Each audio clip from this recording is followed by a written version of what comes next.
Última semana do curso, espero que até aqui esteja indo tudo bem. Essa última semana você vai ter um pouco mais de trabalho do que nas semanas anteriores, até porque você está mais acostumado, já usou quase todas as ferramentas, tem até mais ferramentas no Moodle. É uma ferramenta, o Moodle é em si uma ferramenta muito completa e tem algumas coisas que a gente usa muito pouco, então muito possivelmente vocês não vão utilizar. Então nós não vamos experimentar todas as ferramentas, todos os recursos, né, que o Moodle tem. Mas tem muitas possibilidades, né, a serem exploradas ainda. Possivelmente vocês ainda vão ter outras oportunidades aí dentro do curso de descobrir mais coisas novas aí dentro do Moodle. Nessa última semana nós vamos ter uma aula de webconferência, que é um recurso que na verdade não acontece dentro do Moodle, mas acontece num recurso oferecido pela RNP, a Rede Nacional de Pesquisa. Ela oferece para as universidades usarem essa plataforma de webconferência para a gente poder ter aulas interativas online, em que vocês vão estar ao vivo, online comigo. Eu vou apresentar um tema e você vai assistir, vai poder fazer comentários por chat, né, com teclado. A gente não abre o microfone para que todo mundo participe, porque possivelmente nós poderíamos aí ter 200 pessoas participando de uma aula dessas. Imagine se todo mundo resolvesse, né, abrir o microfone e falar e dar a sua opinião. Seria inviável, até porque a gente tem uma limitação de tempo, de duração da aula. Então eu escolhi 3 horários alternativos para que, né, todo mundo possa ter oportunidade. Se você não pode, por exemplo, às 6 da tarde na terça-feira, que é o dia da minha primeira tentativa, a gente tem na quarta-feira às 10 da manhã e também na quarta-feira às 8h30 da noite. Então são 3 opções para você assistir essa aula online ao vivo. O tema da aula é um tema muito importante e ele é tratado praticamente essa semana toda. Os textos são todos sobre ele, que é o plágio acadêmico, que é um grande problema na educação em geral, não é só na educação à distância. A gente tem hoje um grande problema de plágio que não acontece só nos trabalhos de graduação, né, de pós-graduação lato sensu, mas acontece até no nível estrito sensu, mestrados, doutorados. De vez em quando aparecem algumas denúncias e pessoas perdem os seus títulos porque fizeram plágio. O plágio, muitas vezes intencional, onde a pessoa copia realmente o trabalho pronto de outra pessoa ou compra o trabalho feito por outra pessoa, mas às vezes não é intencional, e é isso que a gente quer evitar. Logicamente que o outro plágio intencional é crime, eu acho que todo mundo sabe as consequências disso, e acho que não precisa reforçar a recomendação para que você não cometa crimes, afinal de contas, né? A lei está aí para ser cumprida. Mas o plágio não intencional, muitas vezes ele acontece por falta de conhecimento do que é plágio, e é isso que eu quero que vocês evitem, que vocês conheçam a partir de uma série de textos e recomendações e matérias, entrevistas sobre o plágio acadêmico. Porque muitas vezes a gente lê um texto, acha interessante, lê ou vê um conteúdo que você acha interessante, que você acha que isso pode contribuir para o seu trabalho, e você vai lá e coloca no seu trabalho esse conteúdo. Ou um parágrafo de um texto, ou você viu uma entrevista com alguém e você gostou, achou interessante, resolveu citar aquela opinião ou aquela ideia que foi apresentada na entrevista. Bom, o importante é tudo que você ouviu, viu, leu, é conteúdo que outra pessoa lhe passou. Se não foi você quem criou aquilo, você tem que citar quem é essa outra pessoa, quem é o autor. Às vezes é difícil, porque o autor você não encontra exatamente o nome do autor, né?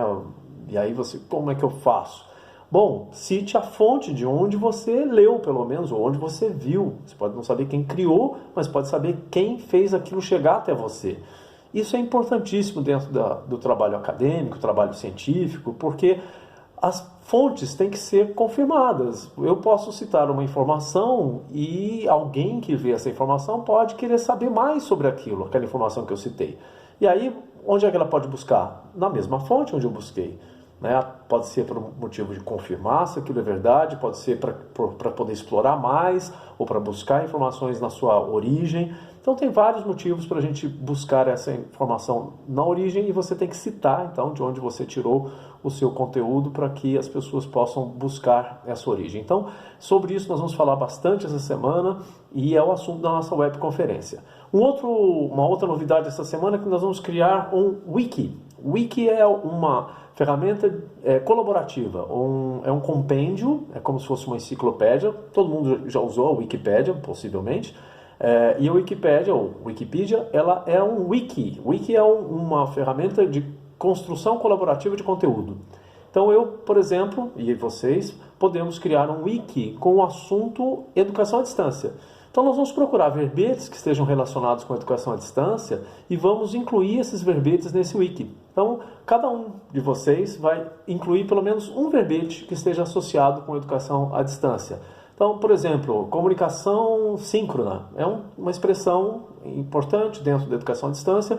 Você vai buscar uma descrição do que é comunicação síncrona relativa à educação à distância e vai criar esse verbete dentro do nosso wiki. Vai colocar lá, comunicação síncrona, descrever o que ele é, colocar a fonte onde você pesquisou, né, o que é comunicação síncrona, e você vai verificar no texto, nos verbetes que foram incluídos, expressões ou verbetes que foram incluídos pelos seus colegas, você vai verificar se tem algum que tem alguma imprecisão ou algo que você acha que você poderia contribuir. Então a sua tarefa no Wiki vai ser incluir pelo menos um verbete, então ao final nós teremos aí aproximadamente 200 verbetes, e pelo menos você fazer uma correção ou um acréscimo ou uma contribuição a um verbete que tenha sido colocado por um colega seu. Então, essa é a tarefa do Wiki. Wiki tem esse nome, é uma palavra havaiana, quer dizer rapidinho, ou seja, a ideia é que você tenha uma enciclopédia, um dicionário, que seja rapidamente atualizado, que ele possa estar sempre vivo, atualizado, porque muita gente colabora. Todo mundo tem direito de ler, colaborar, trocar, corrigir, acrescentar, atualizar. Então a ideia é que ele seja muito ágil, né? E isso vai ser útil nessa disciplina, porque ele até vai ficar disponível depois para vocês poderem consultar. Mas outros professores podem utilizar isso com o Wiki sobre qualquer assunto, né? Eu escolho lá um determinado tema e ao invés do professor colocar lá um dicionário ou uma enciclopédia sobre o assunto, isso pode ser construído ou criado colaborativamente por todas as pessoas que fazem parte do grupo. Então essa é a ideia do Wiki que nós vamos fazer essa semana. Tem uma série de informações no guia, essa que não tinha do Wiki, que eu estou passando para vocês aqui pelo vídeo, mas tem uma série de orientações no guia, os tutores também vão auxiliar vocês, tem lá a distribuição da nota, como é que vai ser feita, e um tema interessante que nós vamos tratar essa semana também é a cultura do remix, que está relacionada com plágio também, que é uma discussão importante também sobre o que é plágio e o que é remix. Remix é eu pegar algo, alterar, acrescentar, mudar algumas características e colocar aquilo de novo para ser consumido, como informação a ser consumida noutra forma, ou com algum acréscimo, com alguma perspectiva diferente. Então a gente vai ter algumas discussões sobre isso, não vou adiantar muita coisa, porque vocês têm muitos vídeos e muitos textos para ler,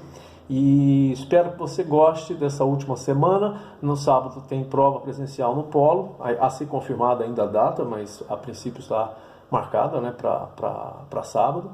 E desejar uma boa semana, um bom trabalho e a gente se vê. Até mais.